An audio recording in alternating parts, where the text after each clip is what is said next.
Okay, there you go. Okay, is everybody in? So hello friends, welcome to this 68th webinar on this Secret Doctrine.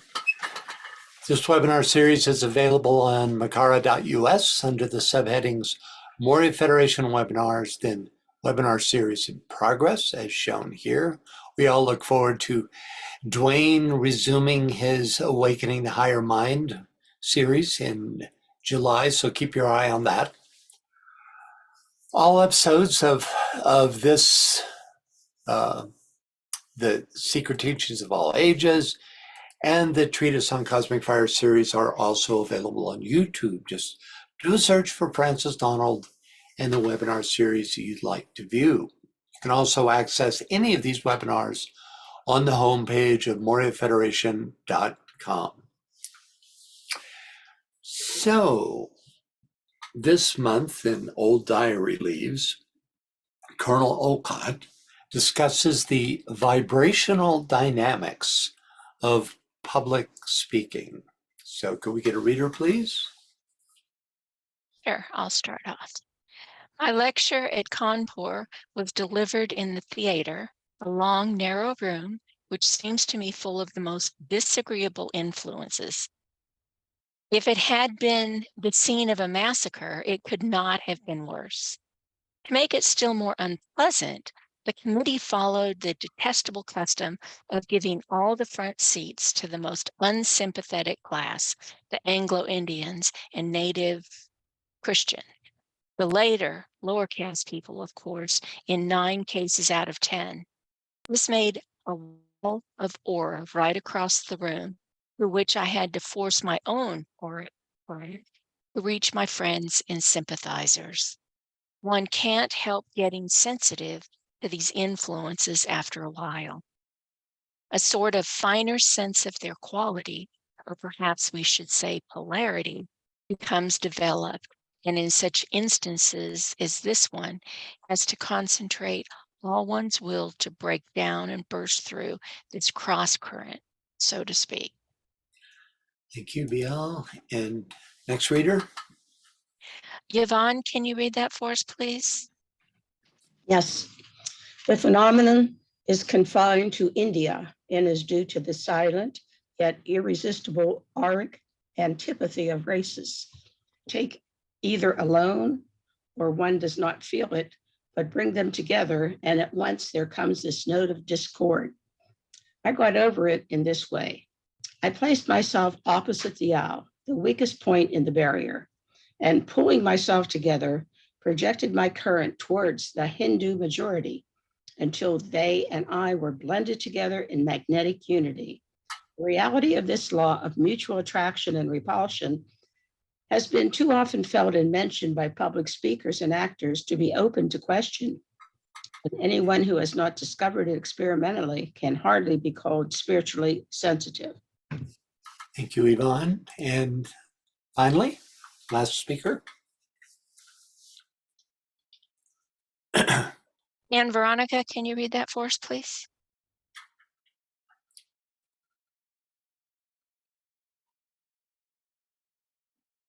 Can you hear me? Yes. Okay. Cases have been recorded where one single person is in an audience has drawn to himself or herself by an irresistible power the attention of the speaker and actually compelled him, as it were, to address his speech or play his part to him or her. On the next evening, I obliged the committee to reserve the front seat of the left side of the aisle for Hindus and get them filled very early. And when I began speaking, I stood at that side of the stage, thus presenting my strongest, i.e. most positive magnetic side, to the least sympathetic part of the audience. Thus, all went well. Yeah, interesting. I actually had this experience once. I attended an opera in Albuquerque, New Mexico, and the lead singer just decided to direct her entire vocal production right at me.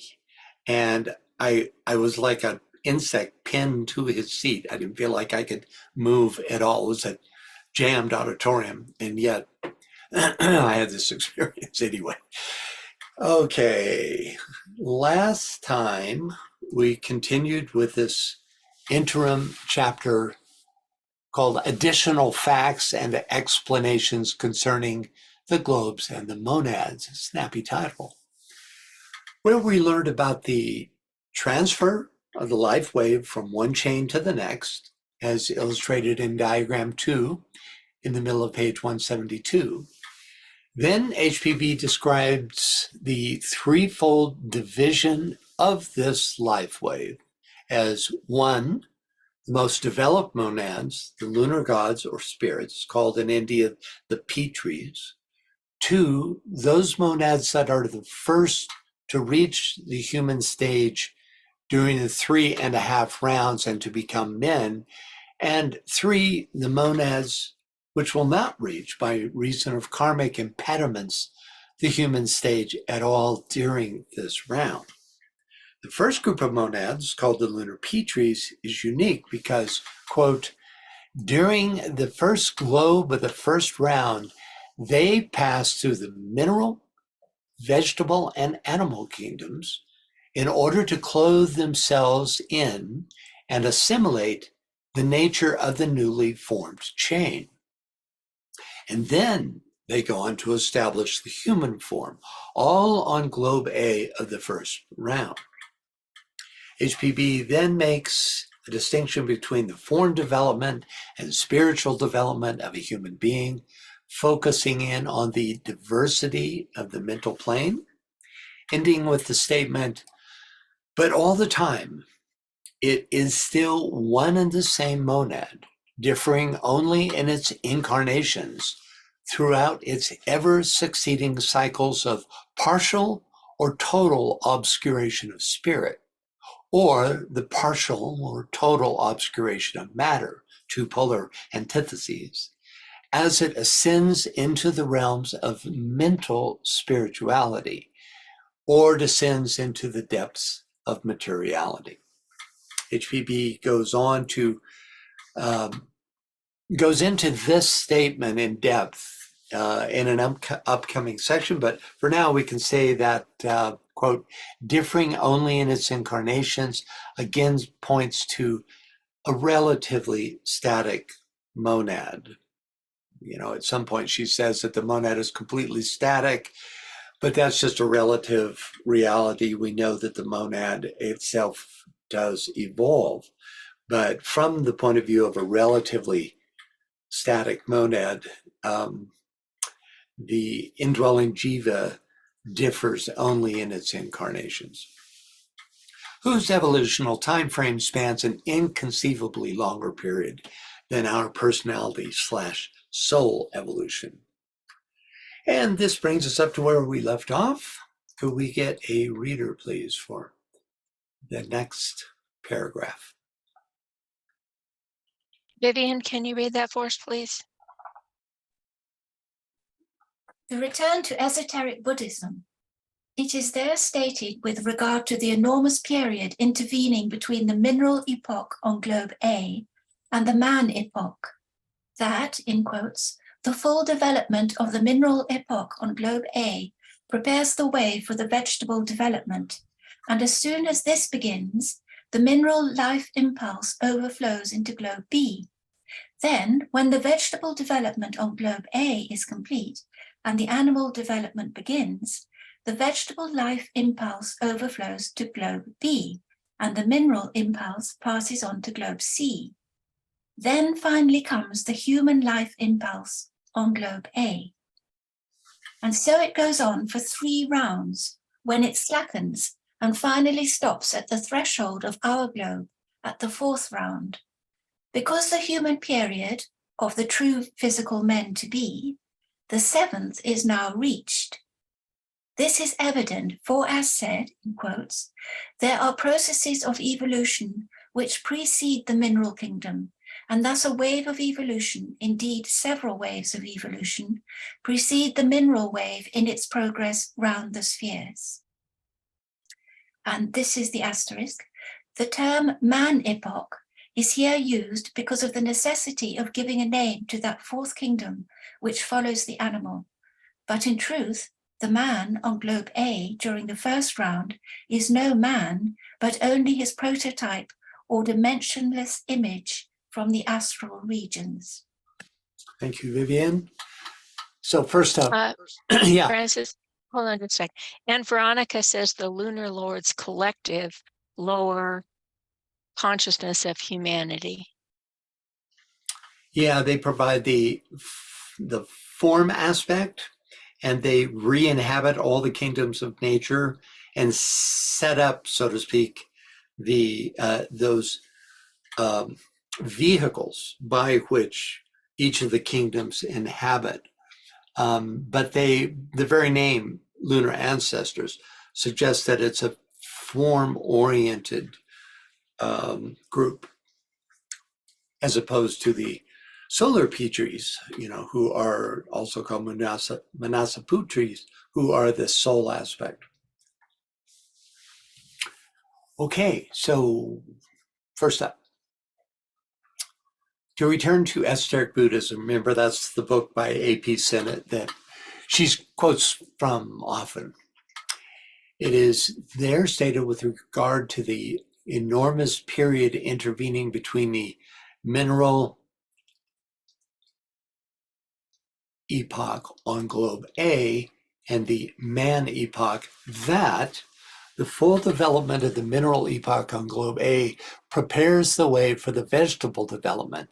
And as soon as this begins, the mineral life impulse overflows into globe B. This suggests that one kingdom develops at a time, beginning with the mineral kingdom, and that when it is time, when the way has been prepared by the mineral kingdom for the next kingdom, the vegetable, the beings associated with establishing the presence of the mineral kingdom on globe A then moves on to globe B. There is still a mineral kingdom on globe A, which will substand and provide nourishment for all the kingdom which follow on globe A, and even eventually establish the human kingdom on globe A. But the Davic forces that establish the mineral kingdom will move on to globe B when the vegetable kingdom begins to take root, so to speak. So anytime you have any thoughts, questions during the webinar, just please raise your hand.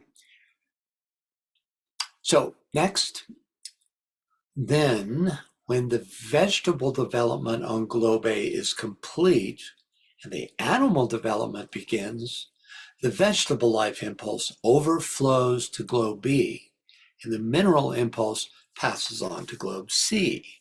Then finally comes the human life impulse on globe A.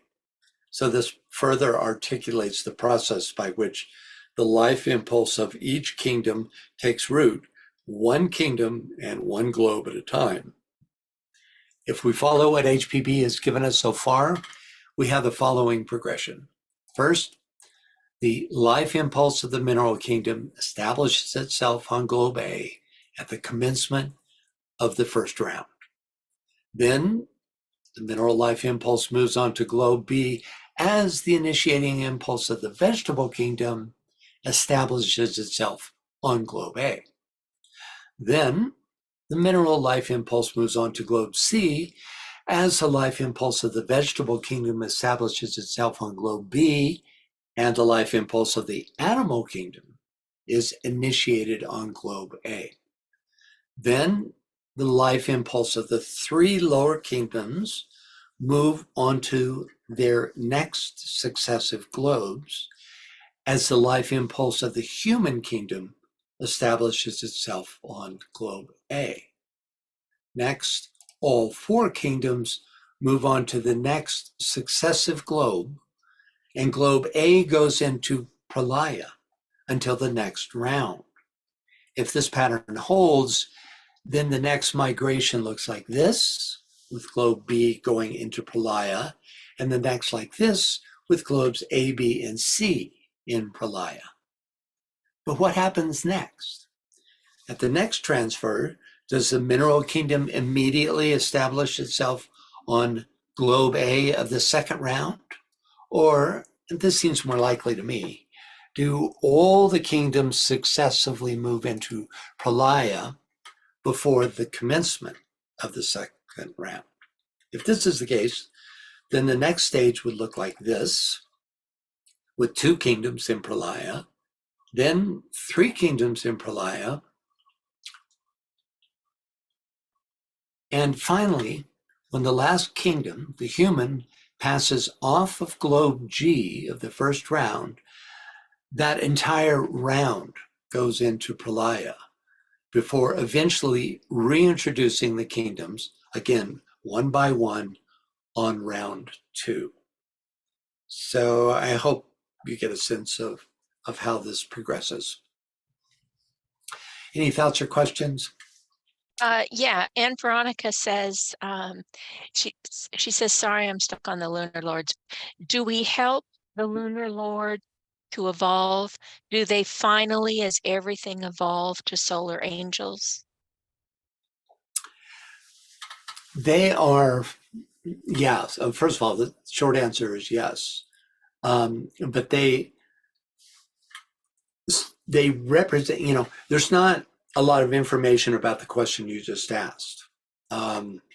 They're always referred to as the progenitors of the form aspect, right? But of course, we know that the indwelling consciousness of these lunar lords eventually transcends that stage, right? And subsequent rounds and chains. But there's no writings that I've read where it describes how the lunar lords progress beyond that state of being. And we'll be getting into this probably not until next time. She also talks about the quote unquote terrene lords. Terrene just means earth. So in the same way that the lunar lords introduce life in the form aspect on this chain of globes, the terrene ancestors, who are, lunar lords, earth lords, right, will introduce the form aspect on the next chain, right? So we have an interesting progression right then. Now, she doesn't say that the lunar lords become these terrene lords, but we can assume that they themselves are on a higher aspect, or a higher turn of the wheel. Okay. And then she also asks, can the human kingdom live without the other kingdoms? Now, that's a very good question. Yeah, like when you look back at this last situation, right? This is the way I understand this is that by this point you're in a very etheric level of existence, right? This globe D is the only globe that is literally physically manifest. All these other globes are etheric or even higher. Globe A is described as dimensionless. That means not yet having taken form in 3D space, dimensionless, no no dimension whatsoever. We can assume that a similar condition exists in globe G. In fact, if anything, it's going to be a higher version of that because it will now be self-conscious. So I'm thinking that the human kingdom of globe G there's not a dependency, the same kind of chain of dependency on the lower kingdoms in nature that would require, for instance, the existence of all 4 kingdoms on globe D, right? Okay, does that make sense? Anyone else?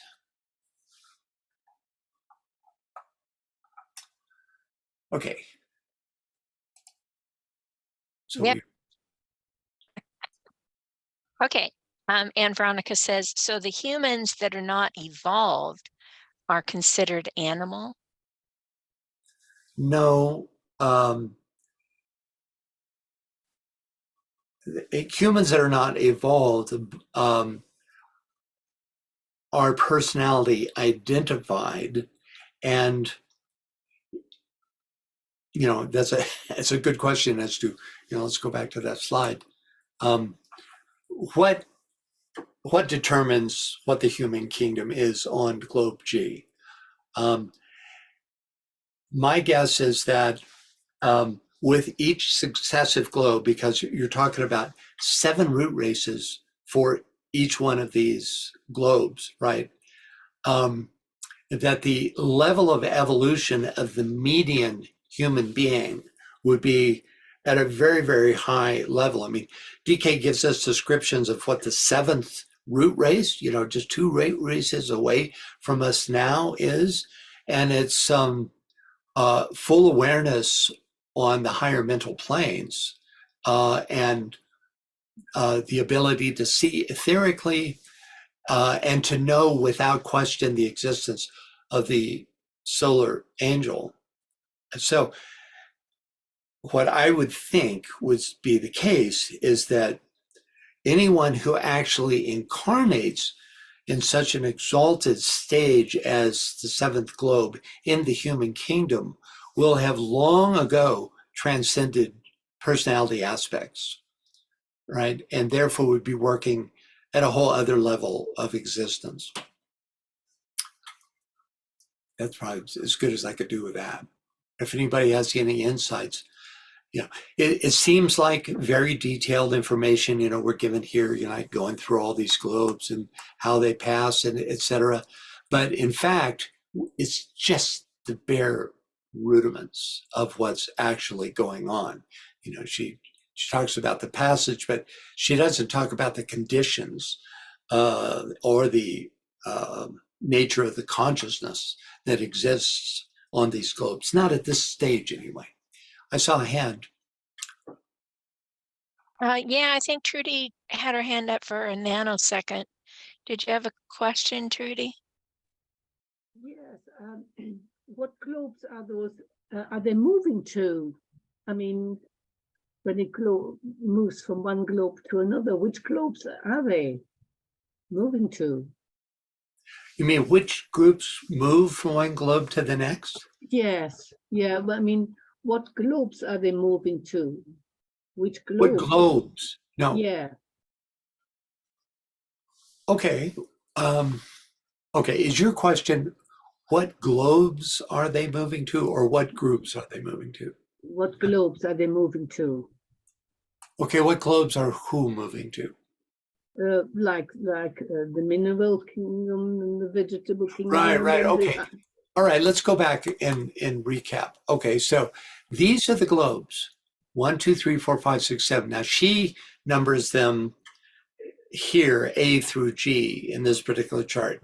Often they're 1 through 7, right? So these are the globes of a chain, right? So does that mean in our solar system from globe yeah, to globe?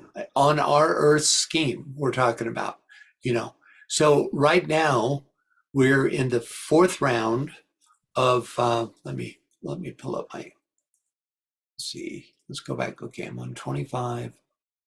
Where is it here? Have I brought it up yet?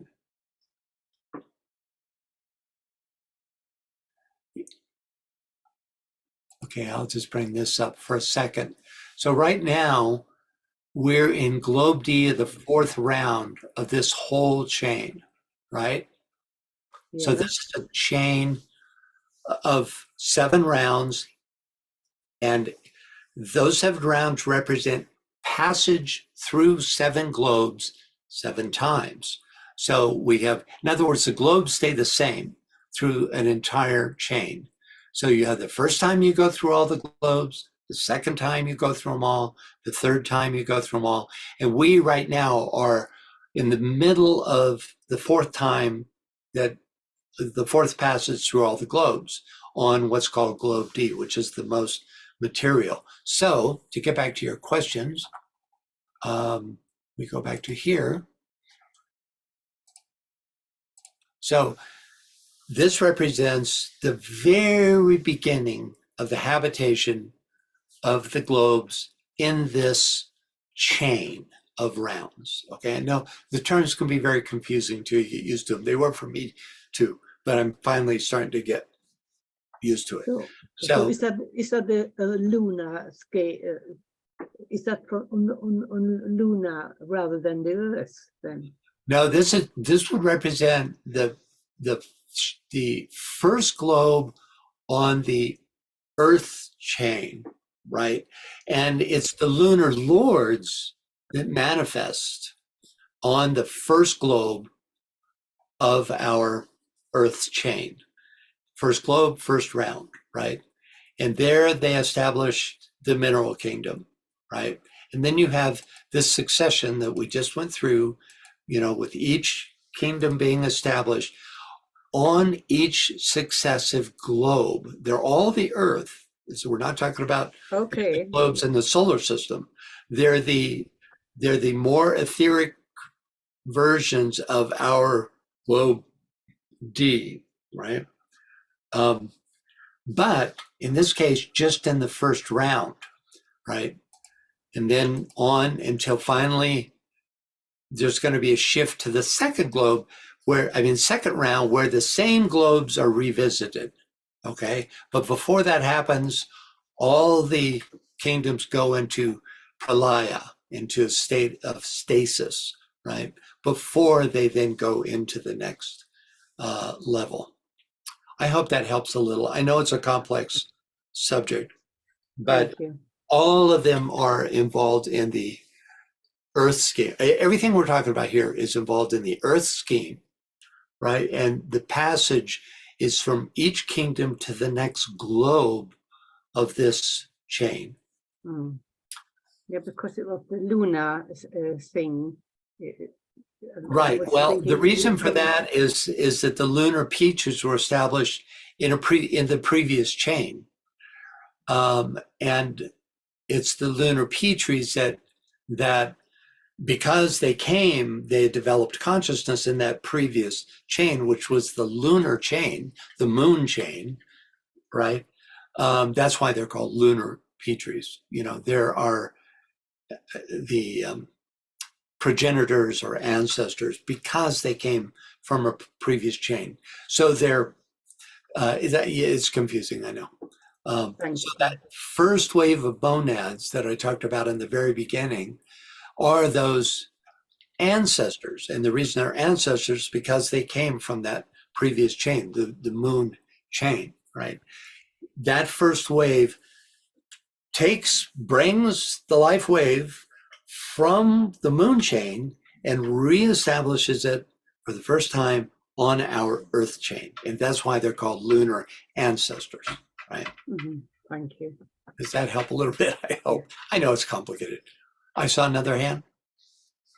Yes, go ahead, Janet. Yes, I was thinking when Vivian was reading the footnote there, first round is no man, but only his prototype. Oh, you took it away from me. Okay. Let me get back. Sorry. That's okay. I was But going back anyway, to the note itself. Yeah, there it is. Yeah. but only Yes. his prototype or dimensionless image from the astral regions. Since it's astral, can we be feeling what's sensing what's going on? Okay, we're in HPB theosophy, not in DK theosophy. So you have this very different understanding of what astral is. And I will talk about this. I address this directly when we get to this footnote. So if you can just wait a little bit, your question, I'll answer your question. But just off the top, I'll say that it is not the astral plane of DK. Astral involves in some ways, all of the physical planes, even including the astral light and the Akashic records, which are said to be on the monadic plane. So it's not the same use of the term. All that means here is you could say from formless regions would be the best way of translating that for the time being. Great, thank you. You bet. Okay, yeah, there's some term differences. I mean, mostly the two systems correlate, but there are some definite differences in terminology. Anyone else? Okay, next up, and so it goes on for 3 rounds when it slackens and finally stops at the threshold of our globe at the 4th round. Because the human period of the true physical meant to be, the 7th, is now reached. Okay. All right, first of all, let's extend our diagram to include the first half of the 4th round. HPB doesn't tell us just how or exactly when the progression of kingdoms slackens. She just tells us that it does. And she doesn't talk about what that slackening looks like. Possibly she'll do this in the 2nd volume. But we do know that it stops on globe D of the 4th round. Where's my picture that I wanted? Here it is. Got these out of order. So it stops on globe D of the 4th round. In fact, from an earlier teaching, we know that the door between the animal and the human kingdom finally closes in the 4th root race of our globe D, right at this point. Okay. We discover the reason. Now, going back, she says, because the human period of the true physical meant to be, the 7th, is now reached. So why is it the 7th? Well, we discover the reason in the next passage.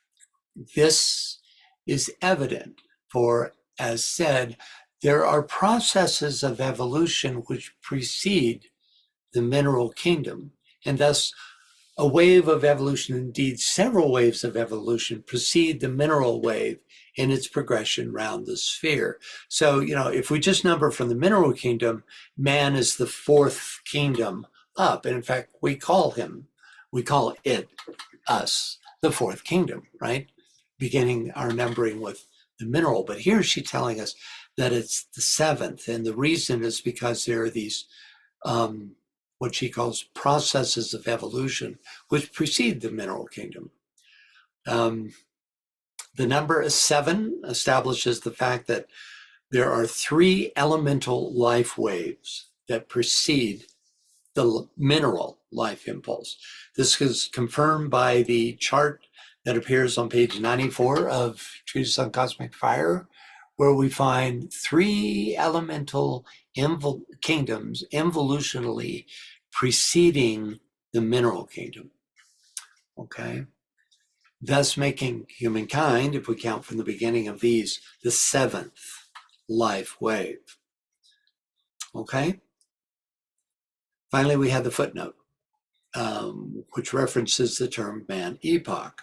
The term man epoch is here used, because of the necessity of giving a name to that 4th kingdom which follows the animal. But in truth, the man on globe A during the 1st round is no man, but only his prototype or dimensionless image from the astral regions. And as I was saying before, astral regions is not the astral plane. Key here is the term dimensionless, suggesting that humankind and possibly even the environs of globe A of round 1 itself precedes that stage wherein a 3D spatial environment has been established. Because why else would she use the word dimensionless? There are elements assigned to these stages, and often fire is established. Of course, fire meaning that which precedes the more dense elements. Is related to the first globe. Okay. Francis? Yeah. Sorry. Magda says, so we can say that the Petries, the ancestors of the next chain, will be the Earth Lords, like the Petries of this Earth chain are ancestors, the Lunar Lords. And how will it be called the next chain after this next Manvantara? Yeah, yeah. What she said, right? Yeah, we have no idea. You know, this terminology is only relevant really even for this period of our root race. Everything changes when the consciousness changes. So these terms are created relevant to the stage of consciousness that we're in, the perspective that we have at this point. You know, it's impossible to know what that perspective will be in another Manvantara, and therefore even what the relevant interrelation of realities would be. You know, if you're talking about, and also, what do you mean by a Manvantara? You know, it's that just means, let's see, specifically DK tells us that a Manvantara, I believe he says, is a chain when applied to the earth. A Mahamanvantara being a solar system, right? So, yeah, you could say one way you could address that is just to say that it will always be the previous lords of the form aspect that initiate the globe A of the new cycle, right? So just as you suggested, the Earth Lords, the counterparts of the Lunar Lords, will initiate the fifth chain that we can assume that, you know, whatever, we don't even have a term for what they would be called in the next chain, would then be the ones who would initiate the chain beyond that. But, you know, it's impossible to project beyond a certain level. Okay. But great question. Thank you. Okay, and then we have a number of others. So Tia says, can you refer back to the chart where you discussed involutional stages? I did not see the connection as how the human kingdom is the seventh life wave. Oh, sure. Yeah, that's right here. Okay, so normally we count from the mineral kingdom right here, right? We go mineral, and then we go plant, animal, and man. That's the fourth kingdom, and that's what we're called. But if you see here, there are three elemental kingdoms called just simply first, second, and third elemental kingdoms. And these, we're going to be reading about these elementals from the Theosophical Glossary today. So we'll get more into just what they're composed of. But they are at a on the higher monastic planes. Now, you know, these aren't conscious beings who have elevated themselves. They're on an involutionary cycles whose habitat at this point is the higher mental levels, right? And then you have the rupa level of the mental plane for that second group of elementals. And then finally, there is a third group of elementals involutional on the astral plane. So taken together, you have four kingdoms in nature and three elemental kingdoms. Does that make sense, Tia? I'm processing. So I understand, but how to synthesize this, I still need to work on that a little bit, because we haven't really discussed these three elemental kingdoms. No, we haven't. So it's new information, but thank you. Yeah. And she discusses it a little bit more later. But she doesn't get into the makeup of these kingdoms all that much. But all the those, what are they called? The elemental kingdoms, which are made up of gnomes and elves and all these different forms that are related to different elements, all belong to these kingdoms.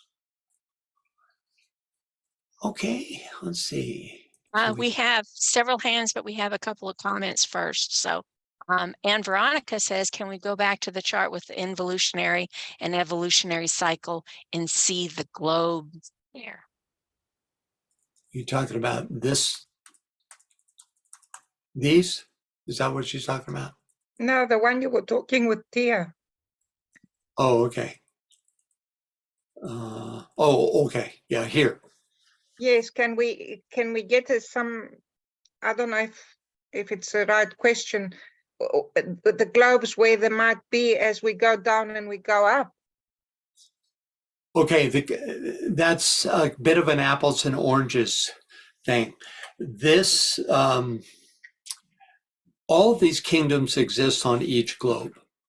Okay, but that progression, where we start with the mineral and then move to the plant kingdom and the animal and then finally humankind, doesn't, in her discussion of that, she doesn't bring in these elemental kingdoms, and how, for instance, they are established on the globes. We don't know that. But what we do know is that all 7 kingdoms, ultimately, finally, once the human kingdom comes in, exist on each of the globes. So this is a chart representing the involutional and the evolutional outpourings that coexist, I should say, on every globe.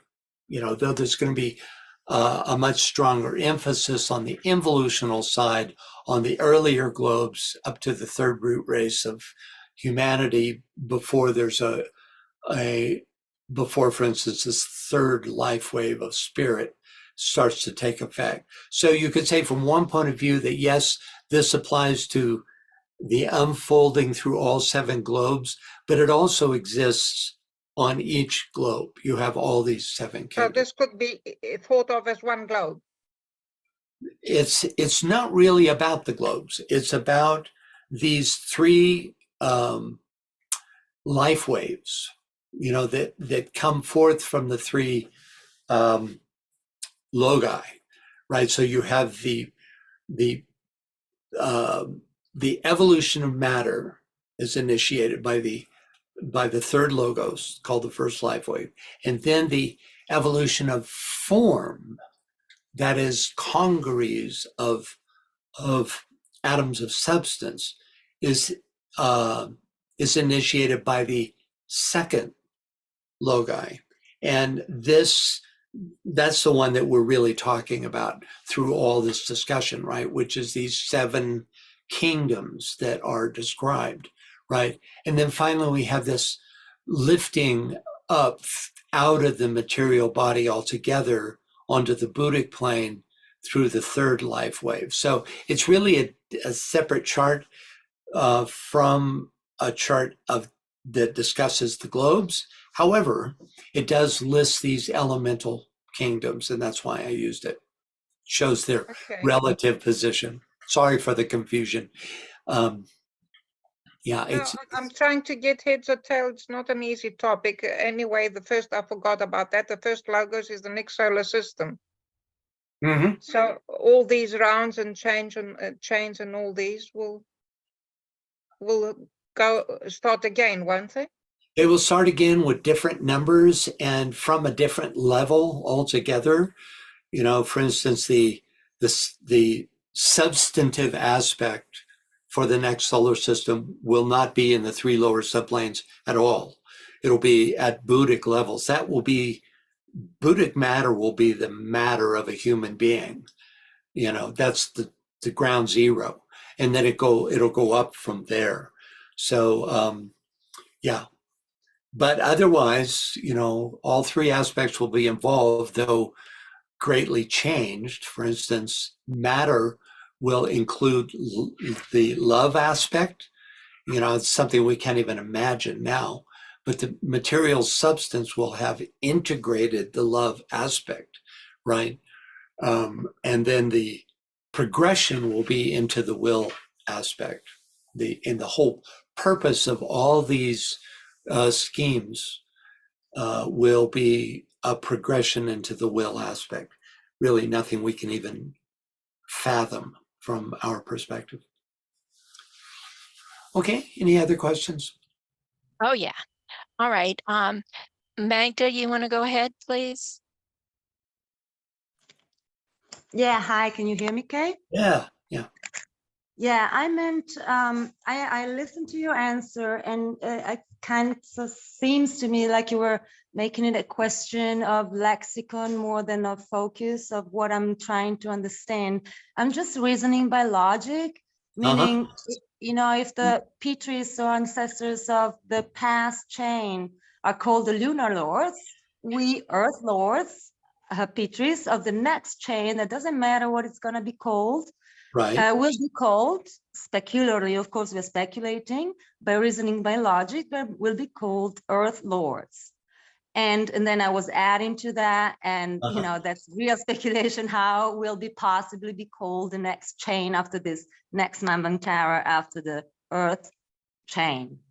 But that doesn't matter. It's mostly the first question that I'm it's just a matter of logic. So it doesn't matter. Yeah. Oh, yeah. I understand. Yeah. And I got your question. I'm sorry, my answer was not that Okay. clear. Yeah. There is a name for the chain that's coming. It's the Mercury, the chain that will be overshadowed by Mercury. And it will be called the Mercury chain. And so, there will be, but what the Lord's, the form aspect that, it will be the Earth Lords that initiate the first globe of the first round of that chain. We know that, just as you say, through a logical extension, but we don't know if the name Mercurian Lords will hold for the chain after that, because like I said, then the framework of our perspective will have completely dissolved. And this whole framework may be sort of irrelevant by that time. It's hard to say, but we can extend by logic, to gain some understanding of what's happening now in that way, Yeah, that was about it. Thank you so much. Okay, thank you. And thanks for your questions. Thank you. Okay, Greg, you've got your hand up and you also have a comment. So why don't you go ahead and read your comment and then ask any other question? Okay, can you hear me okay? Yeah. Oh, great, good. Okay, so my comment is more specific to, if I can go find what I wrote, I gotta, because I'm on the cell phone and it's a different thing here, but, okay.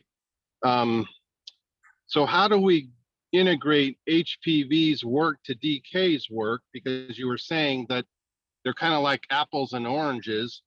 And in that process, I'm beginning to see kind of a pattern of how we are integrating it in terms of those initial three kind of sub-elemental or before form Right. qualities that HPV talks about.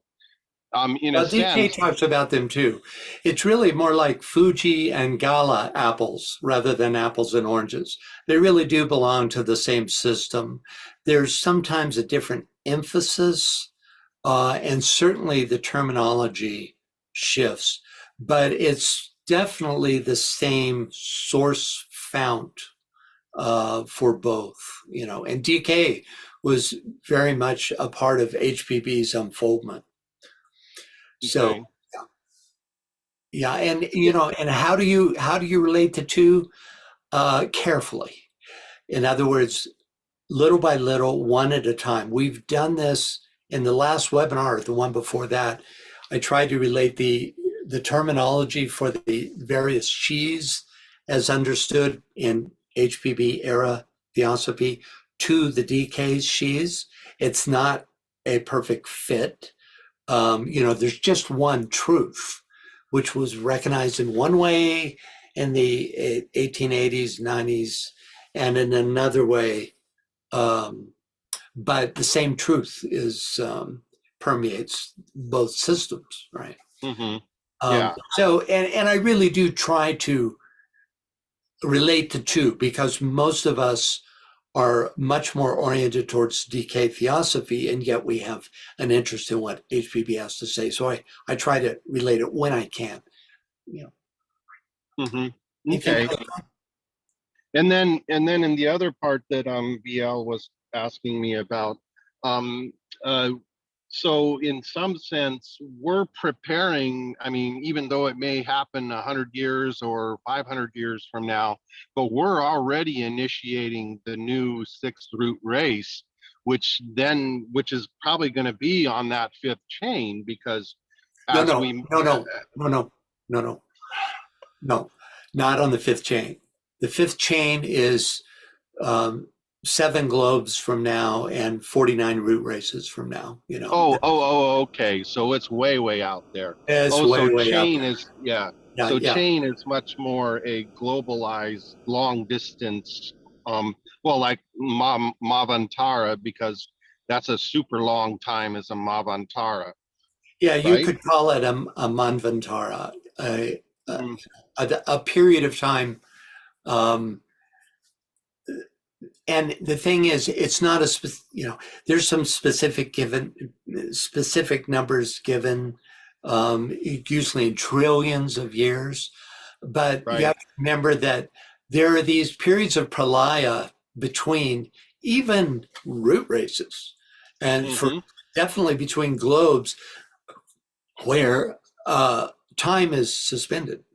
So Well, it's like DK says, that many of us who are in this current reincarnation and who are working more directly and catalytically actively involved in these teachings, many of us, he speaks about it in going over the root races, many of us did emerge on the lunar chain, and that it's our own past that's being removed from the lunar chain or the moon chain and being made manifest in this chain right. with an advanced kind of focus, right?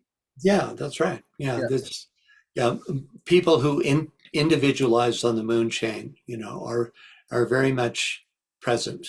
Mm-hmm. And I wanted to answer or correct another thing you said about the sixth root race, that we're already creating the sixth root race. I would say it's more.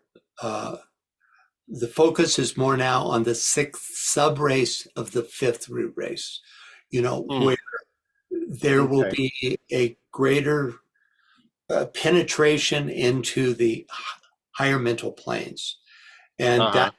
that will make all the difference, because at this point 5 is a very mental mental development phase, and it's mostly lower mind. Only the very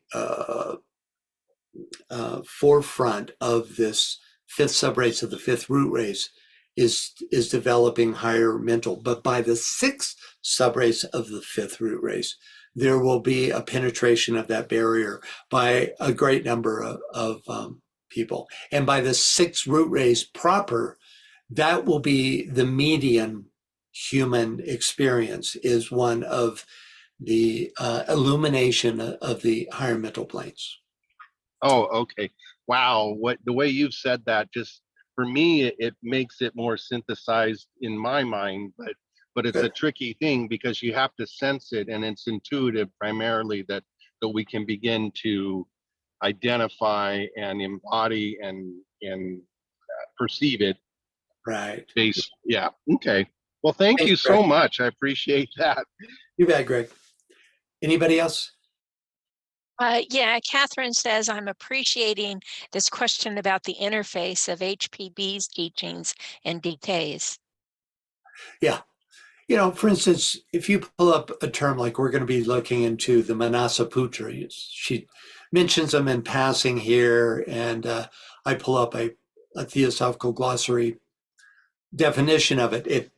And it's very much like what DK tells us. You know, there's very little difference in the focus, and this is often the case that the foundation is the same. I think I saw Tia's hand flash. Yes. Yeah. Tia, go ahead. I'm sorry, Francis, but I just love your charts. I mean, you can just really penetrate into them. So I'm quite familiar on the evolutionary side where you deal with Kama, Manas, and Buddhi and Atma.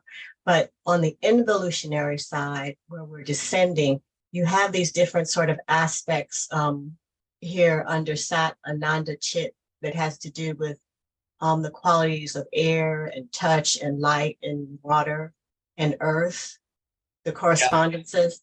Can you say a little bit about that as they relate to these elemental kingdoms? I mean, I just find that really intriguing. I'm sorry, but Well, I no, don't be but I sorry. I love your interest. First of all, I didn't make this chart. I actually did redraw it because it originally appeared in a Theosophical magazine and then was reproduced in TCF, I think on page 94. I think that's right. Of a treatise on cosmic fire, but it's sort of hand drawn and difficult to read. So I did recreate it, but I used all the information. So the involutional wave was at the time as much of a challenge to institute as the evolutional wave is for us now. It was quite difficult for the lunar lords to penetrate into deeper and deeper levels of matter, right? So the forward direction, if you will, was from these higher levels down into the denser and more dense. And it wasn't fully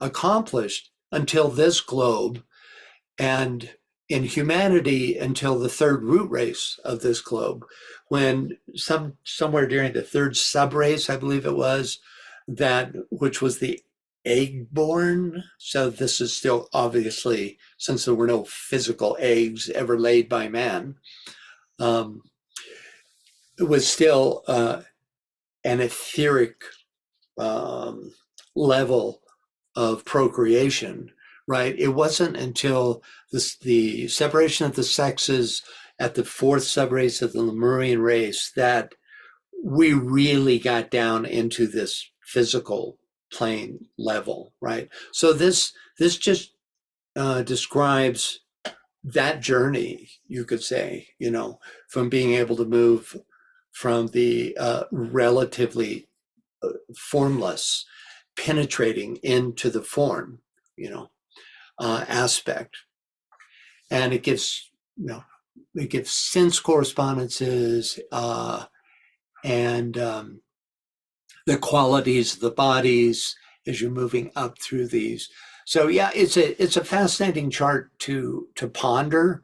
We looked at it in depth in 2 or 3 of the webinars on a treatise on cosmic fire. You may remember that we took some time. So if you're really interested, Tia, I would say go back and look at the last half a dozen and find TCF webinars and find the ones that really focus in on this, because I spend like a lot of time on this chart in that, right? But here, the only reason I even brought it up was because it included these 3 elemental kingdoms in context to the rest of the kingdoms in nature. And I'm afraid that's all I can do right now with it. Anyone else? She says, thank you, great. And I did put the reference in there. It's PCF chart 2, page 94. Yeah, good. Right. And if you want to look at webinars starting maybe 3 webinars ago in a treatise on cosmic fire. I addressed this at length. You know, we literally go through every one of these stages in that webinar and talk about it. So, you know, if you want to, you can go back and look. Okay, anyone else? Okay, let's see where we are here. We did this. Okay, I think this is where we are. Magda's got her hand up. Yeah, go ahead. Magda? Yeah, I'm a little confused. I'm asking why you mentioned Mercury as the next chain after this next upcoming Manvantara following this current Earth chain. Because Steiner, as I remember, indicates Jupiter, Jove, as the next planet chain. And instead, Mercury is mentioned as just it is not a real planet in a real sense. It's mentioned as more having a spiritual role of freeing off the universe, maladies, illnesses, health illnesses.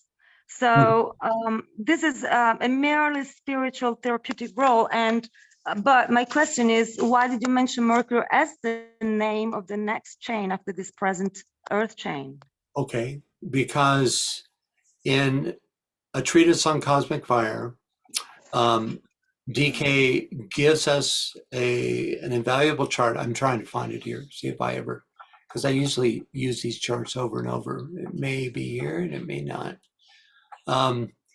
He literally gives us a chart that names the 7 chains of the Our Earth scheme. And he names the 5th chain, the one following Our Earth chain, as the Mercury chain. So that's why. And, you know, this, you know, and Steiner and DK don't exactly correlate. You know, again, you have to look at the basic principles to find the connections. Steiner was his own genius type of person, even though he definitely had his beginnings and his based understanding in the Theosophical movement. He nonetheless created his own set of in his own language for the unfoldment, right? So I can't speak to Steiner because I'm not a Steinerian. I don't have that reference. So I'm afraid I can't actually answer your question in terms of the Steiner side of it, but I can say that the next chain, according to DK, and you've seen the chart, I use it all the time, is described as the Mercury chain. Oh, okay. So also this time is just a matter of lexicon, meaning Steiner named after this Earth chain, the Jupiter chain, plastic. Then the 6th one is the Venus intellectual chain. And then as 7th one, the archetypical chain. But I guess if DK doesn't mention this after other than Mercury, then it's not that important. It's just a matter for me to kind of get to a synthesis between, you know, Steiner and DK. Right. Yeah. And, you know, the thing is, he was describing the qualities that come through those planets in relation to the chains, and he gave those names himself. DK is coming from a place of the actual overshadowing of the planet of those chains. For instance, the Venus chain is the 2nd chain, and that's where Sanat Kumara came from that chain, and from the 2nd globe of our chain he emerged, which is also the Venus globe. So these are not just sort of lightly ascribed names. They are very much a part of the history of our planet, right? I would have to look to see which one was the Jupiter chain. I can't remember. Maybe one of you could pull out TCF and look up this chart. Francis? Yeah. I kind of did that. Good. I have a folder of the TCF charts, and I'm not sure, but I think you might be referring to TCF chart 7 on page 385. It says it's the details of the Earth scheme That's it. as shown on the solar septenary chart. And it says Earth scheme number 4. And it's kind of hard to read all of the details, All right. but it does look like the second chain could be Venus. Um, All right, the you third, guys. I'm gonna have to pull it up. I'm just gonna have to pull it up, you guys. Here we go. All right. Thank you. Yeah, you bet. Hey, I very much appreciate your interest. By the way, that's my almost 16-year-old dog whining in the background. He's got a bad leg. I can't do anything about the whine. Oh, I'm more lucky than you because my new acquired bulldog named Vilma dog is just sleeping on the couch. So he's silent by Okay. now. So Thank you. even this is kind of a little hard to read because it's fairly small. Let's see if I have.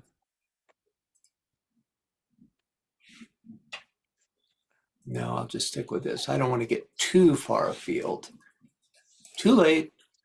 That's all right. It's all good. So let me just oops. Let me just for a moment take this out. and thank you, Scott. Scott looked it up also. And he says Jupiter is the 7th chain. Yeah, that's what Yeah. I thought, but I didn't want to jump the gun, So here, now I've made it as big as I can make it without losing part of it. So, all right, here we go. So, first chain, which is the Neptune chain. Second chain is the Venus chain. And the interesting thing about this is to look at the lines of connection. It's the only interconnections that are shown. Of course, they exist between all these chains, but he shows them here because they're relevant to our process, right? So you see that the 6th globe of the Venus chain was very active in terms of transferring the life aspect to our 4th chain, and it did so via 4 globes or 3 globes. It went to the Venus globe of our chain, and that had to do with the migration of Sanat Kumara. And of course, that same line of energy that ended up on our Earth globe was also an aspect of Sanat Kumara. And then you see that it also goes to the 5th globe of our chain, which is called the Mercury chain, just as our next chain is called the Mercury chain, right? So Mercury globe, Mercury chain, Venus globe, Venus chain. He holds the names intact, and you could, from that, you can extrapolate that, each of the globes are named after the chain. So the first globe could be called the Neptune globe, even though you never see it referenced, So does that help a little bit? You get some sense from that. It's probably real hard to read, especially those of you on smaller devices. But he talks more about this transfer than just about any of the others. The Saturn chain, interestingly, is called the Moon chain by HPB and occasionally by DK. It's a form-oriented chain with a form aspect, very much like the third aspect of matter was focused on. So, okay. Let me get back over here.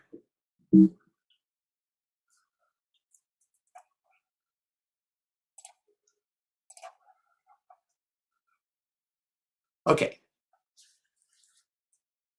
So, could we get a reader? Any more questions before we go on? All right. Can we get a I reader? don't see any right now. Yeah, Scott, can you read that for us, please? All right. And now we have to quote from another article, The Mineral Monad in 5 Years of Theosophy, page 273 at sequence. Quote, there are 7 kingdoms. The first group comprises 3 degrees of elementals, or nascent centers of forces. From the first stage of differentiation of or from Mula Prakriti, or rather Pradhana, primordial homogeneous matter, to its 3rd degree, that is, from full unconsciousness to semi-perception. The second or higher group embraces the kingdoms from vegetable to man. The mineral kingdom thus forming the central or turning point in the degrees of the monadic essence, considered as an evoluting energy. 3 stages, subphysical on the elemental side, the mineral kingdom, 3 stages of objective physical side, on the objective physical side. These are the first or preliminary 7 links of the evolutionary chain. Preliminary because they are preparatory, and though belonging to, in fact, to the natural, they yet would be more correctly described as subnatural evolution.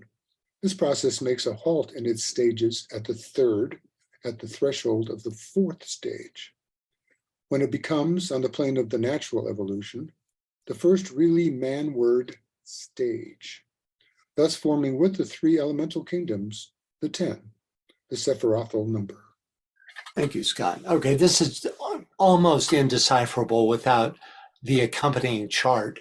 And that's what we're going to get into. And I promise you that, by our end of the exploration of this material, you'll have a whole new understanding of it. So first up, and now we have to quote from another article, The Mineral Monad in 5 Years of Theosophy, page 273 at sequence. So 5 Years of Theosophy is a compendium of articles originally published in a monthly journal entitled The Theosophist, first published in 1879. Next, there are 7 kingdoms. The first group comprises 3 degrees of elementals or nascent centers of force. We were just looking at that, right? Those 3 elemental kingdoms.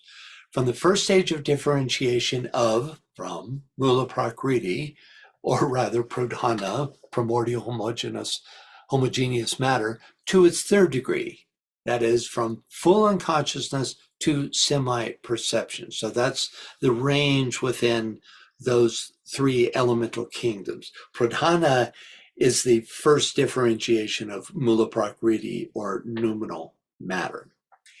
Here again are the elemental kingdoms from the TCF chart. So let's take a look at an excerpt from the Theosophical Glossary's definition of these kingdoms, because I think before we can really get any further understanding, we need to have some idea of what the whole concept of elemental essence is. So you can see in this chart, you have these 3 elemental kingdoms progressing, evolving upwards, right? The first of 7, right? Can we get a reader, please? Pia, can you read that, please? Yes. Elementals. Theosophy describes the elemental kingdoms of nature as 7 or even 10 in number, 4 of the material or quasi-material range, and 3 or 6 of highly ethereal and even quasi-spiritual substance. They are often described as nature spirits or sprites. More strictly, the word is confined to those beings who are beginning their evolutionary growth, who have developed in their constitution but one of the 4 elements, that one from which they were born, and who are therefore in the elemental state of growth. It is a generalizing term for all beings evolutionally below the mineral kingdom. Nevertheless, by extension of meaning, the mineral, vegetable, and animal kingdoms are often referred to as families of elemental beings, though in more advanced stages. An elemental, therefore, is a being who has entered our or any other universe on its lowest plane or world. There are 3 kingdoms of elementals below the mineral kingdom, each of which has 7 or 10 subdivisions, and every entity, high or low, has passed through this stage at some time in its career. Thus, they may be looked upon as life atoms in different stages of evolutionary growth. And being in various degrees of evolution, they are variously spiritual, ethereal, astral, or material, running through vast ranges on all these planes. Thus, they exist everywhere in the air we breathe, the food we eat, and all the tissues of physical nature. Through their agency, we perform all our bodily or mental activities. Thank you, Tia. Wow. Yeah, it's pretty cool, huh? And then this finishes the quote. And again, you see at the bottom here, substanding the mineral life, the elemental life in astral and mental matter before becoming mineral life. So, okay, reader, please. Janet, can you read that for us, please? Sure. The 3 kingdoms of elementals actually build and form every new planet or world, beginning in serial order with the lowest of the 3 kingdoms, preparing the globe for the advent of the mineral kingdom, to be followed by the vegetable and higher kingdoms in regular succession. The elementals are not only the manners of nature, but when acting together and used in higher intelligences, become the forces or energies of nature, such as electricity, magnetism, light, vitality, etc. Unconsciously, human and other beings use them in the carrying on of all their bodily functions. For example, our bodies cohere through the automatic aid of the elementals of earth, and the elementals of fire give us our bodily heat. They may be described as centers of force, having instinctive desires but no consciousness as we understand it. The most solid of their bodies are ordinarily just immaterial, enough to escape perception by our physical eyesight, but not so unsubstantial that they cannot be perfectly recognized by the inner or clairvoyant vision. Thank you. So you may remember, the story of Findhorn and Eileen Caddy, who was able to actually communicate with these elemental lives. And they would tell her how to plant vegetables in order to get the most extraordinary crop.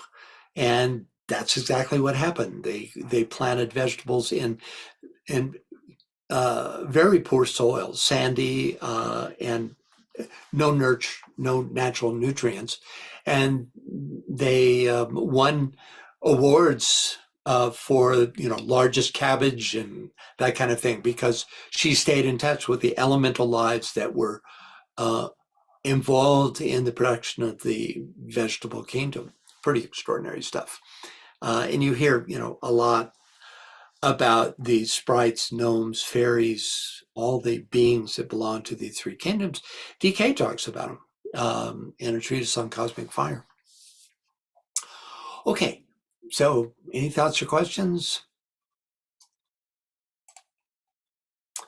Next up, yes, Tia, go ahead. I see.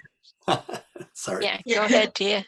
In your former chart that we were just looking at, can you talk about just briefly, I know it won't take much time, the whole the Arupa, Rupa, Kama, and the Deva connection at the very top? Because I can understand the connection with the adult disciples and men on the right.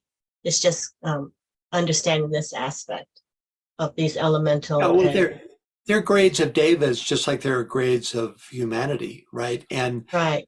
She actually makes the effort to align them here. So the comic devas, which would be present on astral levels, would be equivalent to the personality aspect of humankind, right?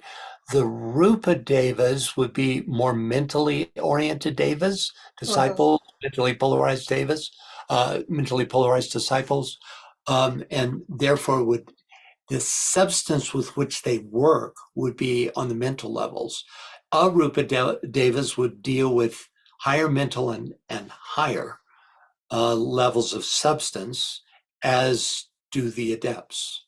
So those are the two very rudimentary.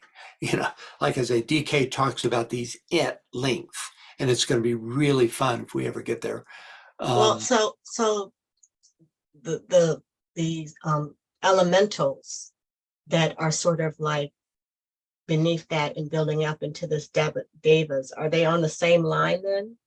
Is that what we're saying? Of Yes. evolution? Okay, that's that, yeah. So it would seem from this chart. He also just said that, all sentient life has passed through these kingdoms, these elemental kingdoms. I didn't get my degree in elemental life, so, I'm not an authority here, but, it certainly suggests that there is a definite line. See, here, the way it's described here, and I think this is correct, elemental life substance all life, and this leads into the mineral life. But then you have these two paths, and one moves into the realm of cloud spirits, salamanders, land fairies, etc., sylphs, etc., which are very specifically along the Davic line of progression compared to, the four kingdoms that we're familiar with here, But, I won't vouch for this chart as being 100% accurate in terms of what DK would say about this. For instance, he puts all these, what I would call elemental lives, way up here, equivalent to mammals. And I think there's some accuracy in that, but I can't speak to it very with any real understanding. What's the difference between this level of elemental life and this level? So there you have it. Real good stuff. Good stuff. Yeah, it's so fascinating, isn't it? And then Tom's got his hand up. Yep. Go ahead, Tom. Me? You hear me? Yes. Okay. So I have understood, clarify me if I'm, that elemental lives, they are on the involutionary, and then there's a turning point. And then when we go to divas, evolution, and that's divas used passive consciousness, elemental, and part of those Tom, lives are. I'm afraid you're cutting out. Now it's. Yeah, I mean, I wasn't able to get the gist of what you said, except for this, that the elementals belong to the Davic kingdom, according to DK, and that they are used by the Davic kingdom to actually create the substantive realms. Their own bodies form the substantive realms, and that they're overseen by the Davic kingdom. So the trick is to correlate, what we see, for instance, here and here, right? Especially here, though, to correlate that that understanding, which is the basic DK teaching, with the idea of, for instance, land and water fairies, cloud spirits, salamanders, etc., and how that works in terms of their relation to what we're calling those three levels of elemental life. That's, for me, remains the open question. I'm sure that there's an answer for this, but yeah. And so you were cutting out so much, I didn't get much from you. Can you hear now? Yeah, a little better. Okay. Oh, okay. So the divas are on the evolutionary arc, as are the men, and Yeah, here we go. evolutionary arc, and elemental essences on the involutionary arc. And then there are some little things that perhaps belong evolutionary arc also, but they are somehow mixed with the involutionary things. So that's Well, not there's very the clear. question. There's the Yeah, question. that's And I know yeah, TCF does deal with this subject, but you could say that, those involutional elementary three groups of lives are involutional because they literally are the that breadbasket of nourishment through which the form world is created, right? So naturally they're involutionary. They literally help to form the form world. Eventually they'll turn the arc and come up on the evolutionary side, but they're very necessary in the building of the form aspect, and that's what makes them or one aspect of why they're involutional, So, thank you. yeah. Anybody else?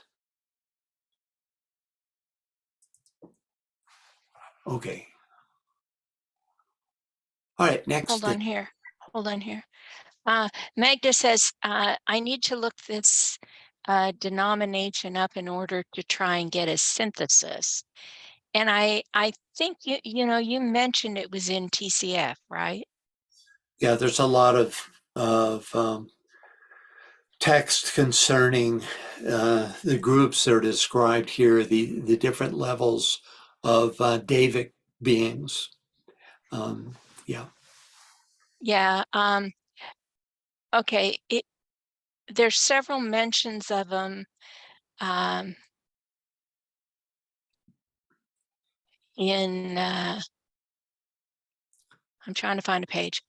Look around page 66 in TCF. Oh, really? That early? Yeah, Well, that early. Yeah, and then later on at about 904. So Yeah, he that's what goes I into remember. them. Yeah. Yeah. It's a little beyond what we're talking about here. She's just touching on them in order to get a sense of the 7 waves of monads, right? With man as the 7th. She's not really diving into this subject here. Anyone else? Okay. All right, so next up, the second or higher group embraces the kingdoms from vegetable to man, the mineral kingdom thus forming the central or turning point in the degrees of the monadic essence, considering as an evoluting energy, evolving. The quote, second or higher group refers to the second group of kingdoms, which is comprised of the vegetable, animal, and human. Standing between these two groups, the 3 elemental kingdoms and the plant, animal, and human kingdoms, is the mineral kingdoms, which acts as a turning point between involutional and evolutional energies. Next, 3 stages: subphysical on the elemental side, the mineral, 3 stages on the objective physical side. These are the first or preliminary 7 links of the evolutionary chain. And so we see how the human kingdom can be ranked as the 7th in the evolutionary chain. Let's take a look at the footnote, which references the term the objective physical. Quote, physical here means differentiated or for cosmical purposes and work. The physical side, nevertheless, if objective to the apperception of beings from other planes, is yet quite subjective to us on our plane. Again, apperception means fully conscious, unitive, or synthetic awareness, usually causal awareness. HPB here makes the point that physicality is a relative term. In fact, the higher meaning of the quote unquote form aspect includes the entire cosmic physical plane. Next up, preliminary because they are preparatory. And though belonging in fact to the natural, they yet would be more correctly described as subnatural evolution. This is a very high perspective, which views all materially incarnated kingdoms as quote unquote subnatural, right? And finally, this process makes a halt in its stages at the third. At the threshold of the fourth stage, when it becomes, on the plane of natural evolution, the first really manward stage, thus forming with the three elemental kingdoms, the 10, the Sephirothal number. Okay, first stage is the evolutional descent of the three elemental kingdoms.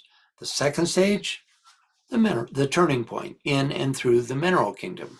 And the third stage, the plant, animal, and human evolutional impetus.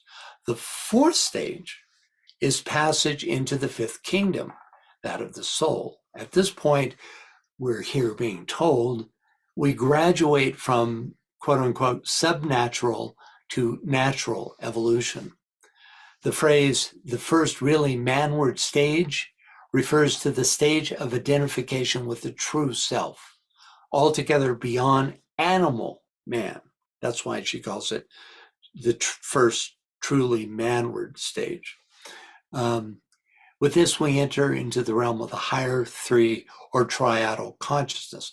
Thus, we have 3, 1, 3, and 3 stages, altogether making the 10, the Sephirothal number, the latter referring to the 10 Sephiroth found in the Kabbalistic tree of life. How do these last 3 stages unfold as indicated by the highest 3 Sephiroth of the tree of life? Well, we find a correlation in rays and initiations. Could we get a reader, please? Well, yeah. Catherine, can you read that for us, please? Sure. The first 3 initiations are definitely, and in a most mysterious way, concerned with the creative work and with the spiritual expression in a human being of the third aspect of divinity, that of intelligent activity. The 4th, 5th, and 6th initiations are as definitely related to the second aspect of love wisdom, as it expresses itself through created forms. The 7th, 8th, and 9th initiations are occultly, quote, inspired by the first divine aspect, that of the will. Thank you. So you see here that the Bina aspect, the feminine or form aspect, is the first 3 initiations are concerned with this aspect, the spiritual expression in a human being of the third aspect of divinity, right? The 4th, 5th, and 6th initiations are concerned with Chokma, which is the spirit aspect in its second quality. And thus expresses the ultimate quality of love wisdom and created forms, love wisdom through created forms. And finally, the highest 3 initiations, 7th, 8th, and 9th, are occultly inspired by the first divine aspect, that of will. So, you know, if you link that up to what we were just looking at here, you can see how altogether you have the 10 of the Sephiroth. Okay, let's see here. Okay, so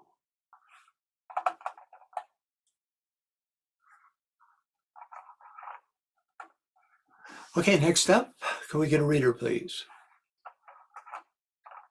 Magda, can you read that for us, please? Yes.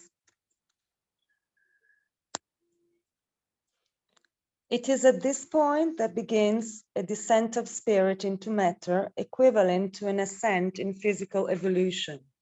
a reascent from the deepest depths of materiality, the mineral, towards its status quo ante, with a corresponding dissipation of concrete organism, up to nirvana, the vanishing point of differentiated matter. 5 Years of Theosophy, page 276.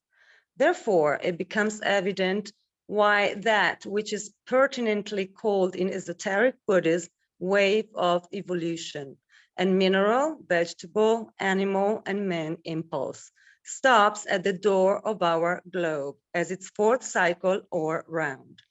It is at this point that the cosmic monad, Buddhi, will be wedded to and become the vehicle of the atmic ray, i.e. it, Buddhi, will awaken to a procession of it, Atman, and thus enter on the first step of a new septenary ladder of evolution, which will lead it eventually to the 10th, counting from the lowest upwards, of the Sephirothal tree, the crown. Everything in the universe follows the analogy as above, so below. Man in the microcosm of the universe. That which takes place on the spiritual plane repeats itself on the cosmic plane. Concretion follows the lines of abstraction, corresponding to the highest must be the lowest, the material to the spiritual. Thus, corresponding to the Sephirothal crown or upper triad, there are the three elemental kingdoms, which precede the mineral, see diagram on page 277 in 5 Years of Theosophy, and which, using the language of the Kabbalists, answer in the cosmic differentiation to the words of form and matter from the super spiritual of the archetypal. To the archetypal, yeah. Thank you.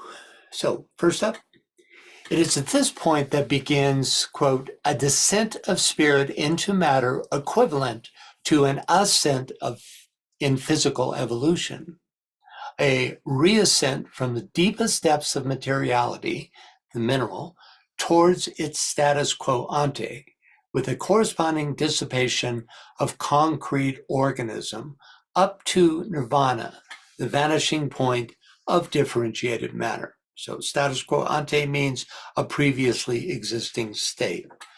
So coeval with and part of the fourth stage of reunion with the soul is the reascent of the mineral kingdom, made possible by a, quote, equivalent descent of spirit into matter. All is now being carried back towards its source via the evolutionary arc.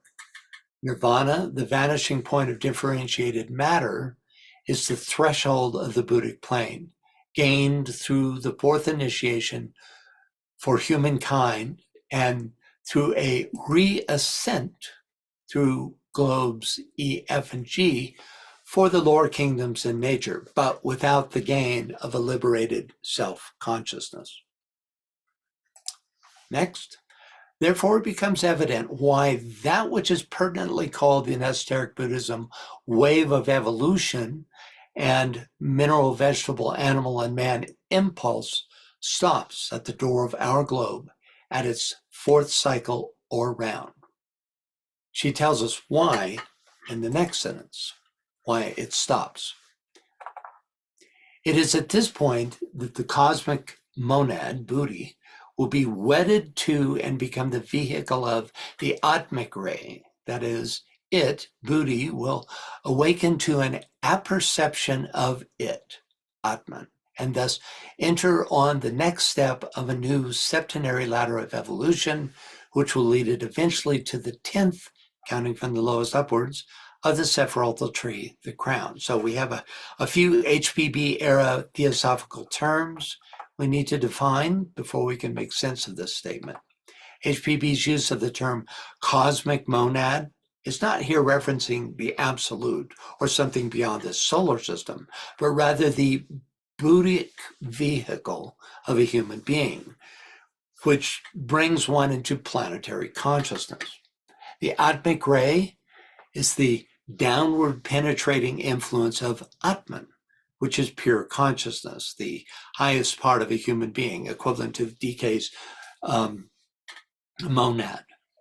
So what HPB is here describing is the highest vehicle of a human, buddhi, coming into awareness of its source, Atman, read monad, thus becoming Atma Buddhi. The quote, first step of a new septenary ladder of evolution, that is to say, instead of dealing with the lower three, which it has up to and through the third initiation, it now unveils the higher three, which is triadal consciousness. This new ladder then leads into and up through the states of consciousness associated with the highest three sephiroth of the Kabbalistic tree of life, culminating in the 10th, the Godhead called Kether. So back to the statement, therefore it becomes evident why the material, vegetable, and animal and man evolutional impulse stops at the door of our globe at the fourth cycle of, or round. If we put all this together, we might surmise that the reason the kingdoms stop their evolutional impulse at the center point of the fourth round is because the energy that irradiates globe D shifts from that which promotes the evolution of the lesser kingdoms to a promotion of the non-physical evolution of the existing fourth kingdom, thus propelling it into the fifth and higher kingdoms in nature. Indeed, globe D is that turning point, just as the mineral kingdom is from, and they're very much associated, from the grand involutional cycle to the evolutional cycle. It is this reversal of energy acting in accord with the law of economy that closes the door. In other words, there's somebody that just decides to slam the door on animal man.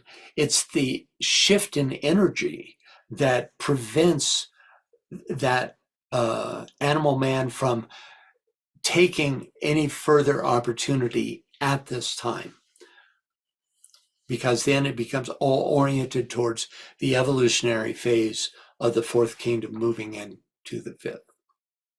Any thoughts or questions so far? Yeah. Yes. Go ahead, Tia.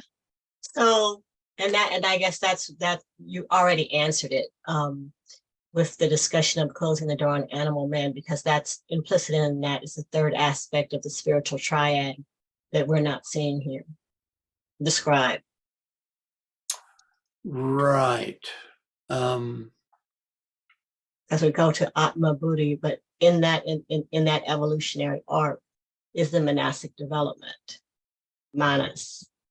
Right. And there's a point where, because of the law of economy, both paths can no longer be pursued at the same time.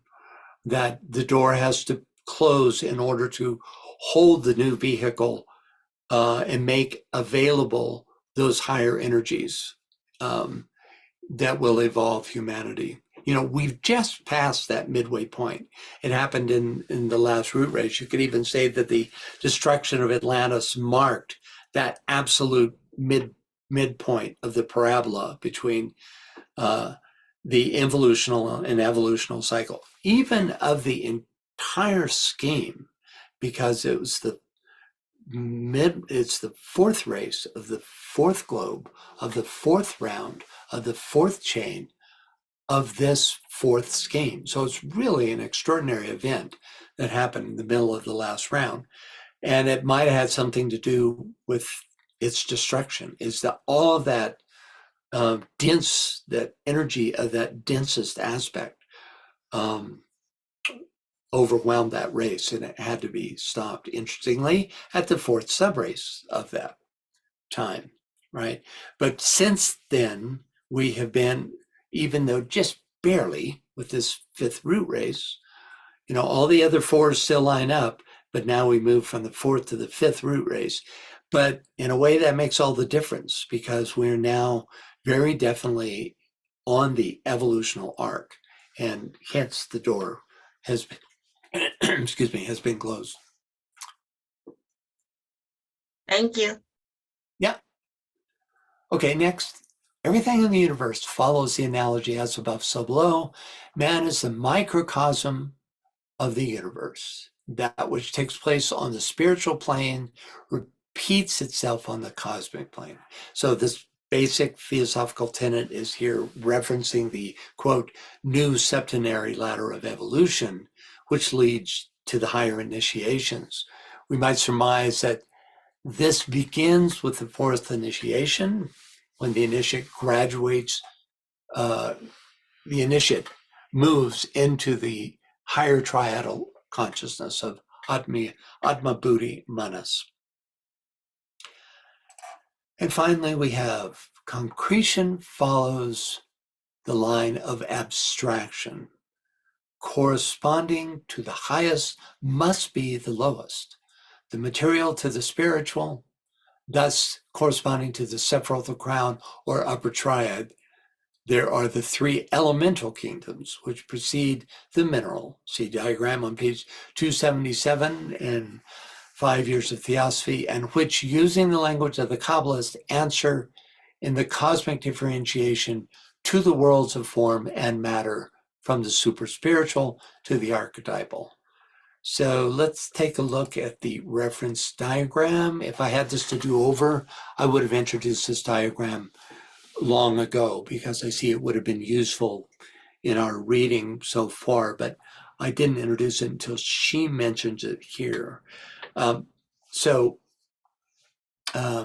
to read this text so that I can comment and highlight the relevant parts of the diagram as we go along. Keep in mind that the point of greatest concretion is this dark central line, not the bottom of the chart, as you might expect. But before we get into the text of 5 Years of Theosophy, let's again examine HPB's statement. Concretion follows the line of abstraction. Corresponding to the highest must be the lowest. So the highest is symbolized by the right side of the chart, the lowest by the left-hand side. If we turn it on its side, oh no, where did it go? Oh well, I guess I threw that out. We see the idea of as above, so below. What I did is I just turned this chart 90 degrees and had this all ascending. It'll probably pop up out of place at some point. Okay, so now let's take a look at the passage from 5 Years of Theosophy that describes the chart.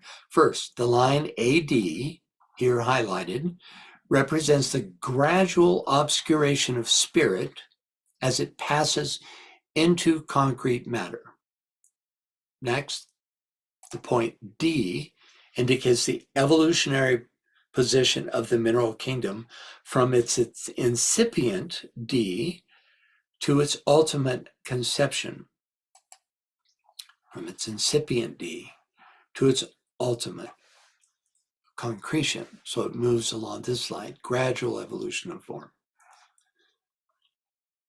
Next, C, B, and A on the left-hand side of the figure are the three stages of elemental evolution. What we've been talking about now for almost the entire time. And I just saw we're out of time, so I'll just finish up here.